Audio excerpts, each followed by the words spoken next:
রে কপাল, দাঁড়িয়ে রইলি কেন? আয়। দাঁড়াও কপাল, কোথাও যাওয়ার প্রয়োজন নেই।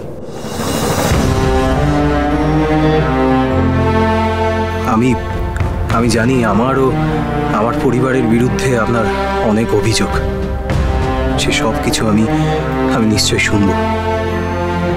অন্যায় করলে তার দায় আমি মাথা পেতে নেব, কিন্তু তার আগে আমার কিছু কথা বলার আছে। দয়া করে আমার কথা না শুনে আপনারা আমায় ফিরিয়ে দেবেন না।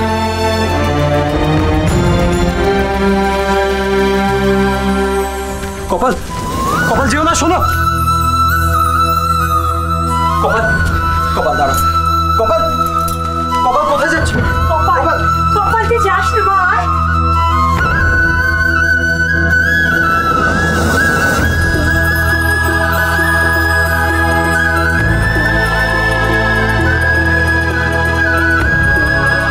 পথিক আমাকে নিয়ে যেতে এসেছে, সারা রাত হেঁটেছে আমাকে নিয়ে যাবে বলে।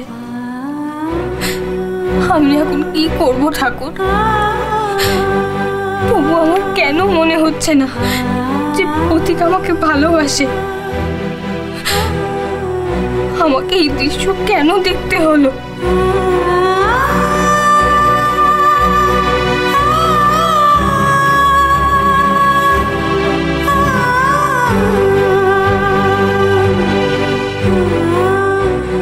না না, আমি কিচ্ছু শুনবো না, কিচ্ছু না।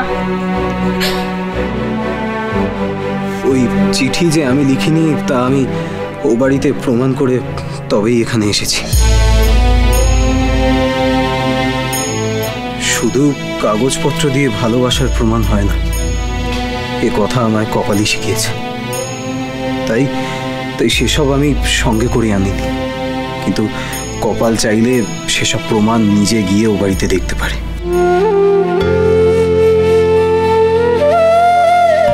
প্রমাণ দেখার কি আছে বাবা? স্বামী স্ত্রীর মধ্যে ভালোবাসা ঝগড়াঝাটে তো শরতের মেঘ রোদের মতো। এই বৃষ্টি, এই ঝলমলে আকাশ, তুমি যখন নিজে এসেছো কপালকে নিয়ে যেতে, আমি বলছি কপাল যাবে তোমার সঙ্গে। দাঁড়াও দাঁড়াও শর্মা, প্রশ্নটা শুধু চিঠির না, প্রশ্নটা সম্মানের। আমি নিজের চোখে দেখে এসেছি ও বাড়িতে আমার মেয়ের সঙ্গে কপালের সঙ্গে কি রকম আচরণ করা হয়। শুধুমাত্র মেয়ের বাবা বলেই কি জেনে শুনে আমি আমার নিজের মেয়েকে ওই নরকে ফেলে রেখে দেব? আমার মেয়ে কি এতটাই ফেলনা? শর্মা, তুমি ওখানে ছিলে না, নিজের চোখে দেখোনি, তাই এ কথা বলছো। তাছাড়া বাবা হিসেবে আমি কি চাই না যে আমার মেয়ে সুখে শান্তিতে ঘর সংসার করুক? কোন বাবা তার নিজের মেয়ের সংসার ভেঙে দিতে চায়?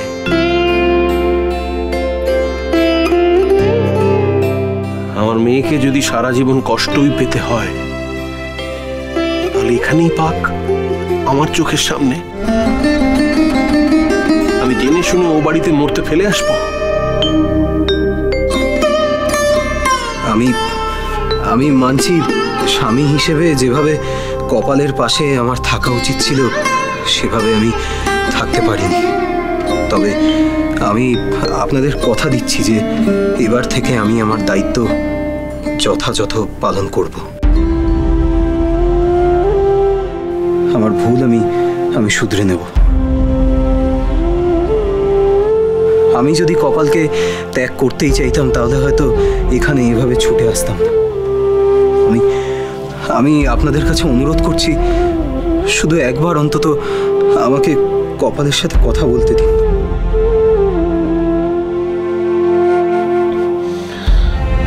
দেখো, আমি কপালকে আটকে রাখিনি। ওই তোমার সঙ্গে কথা বলতে চায় না, তাই তোমার সঙ্গে কথা না বলে ভেতরে চলে গেল। নিজের চোখেই তো দেখলে। আমার আর কি করার থাকতে পারে বলো? আমি কেন কথা বলতে চাইছি না তা যদি আমি তোমাদের একবার বলতে পারতাম।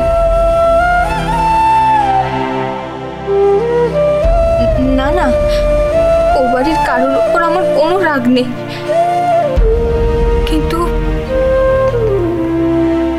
আমাদের কিন্তু একটু ঠান্ডা মাথায় ভেবে দেখতে হবে। মানছি এই সমস্যাটা গভীর, হয়তো এর সমাধান হতে একটু সময় লাগবে, কিন্তু সমস্যাটা গভীর বলে এর থেকে মুখ ফিরিয়ে রাখলে তো সমস্যাটা কমবে না, উল্টে বাড়বে। একবার চেষ্টা করে দেখতে ক্ষতি কি? ওরা তো ছেলে মানুষ, আমাদেরই তো সমাধানের পথ দেখাতে হবে, তাই না? একবার ভেবে দেখুন তো, কটা মেয়ের ভাগ্যে এমন স্বামী জোটে যে স্ত্রীকে নিয়ে যাওয়ার জন্য এত দূর ছুটে আসে। আপনার তো মানুষ চিনতে ভুল হয় না, তবে তবে আজ কেন এমন ভুল করছেন? মেয়ের মন আমি বুঝি। আপনারা দাঁড়ান, আমি কপালকে ডেকে আনছি।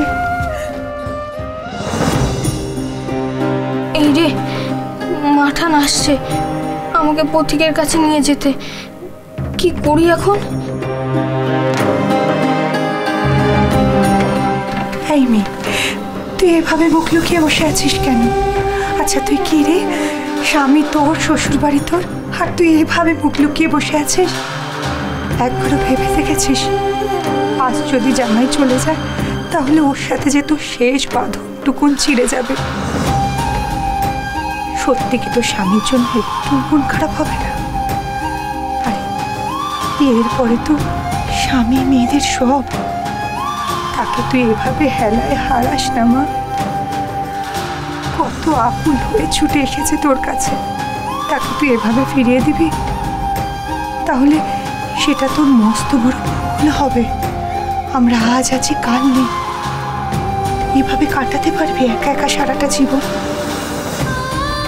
আমরা তো তোর জন্য চিন্তা করে মরেও শান্তি পাবো না।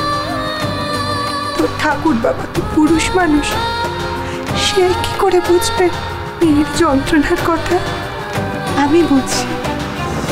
আয় মা, আয়, যা, তোর রাগ অভিমান সব মিটিয়ে নে স্বামীর কাছে।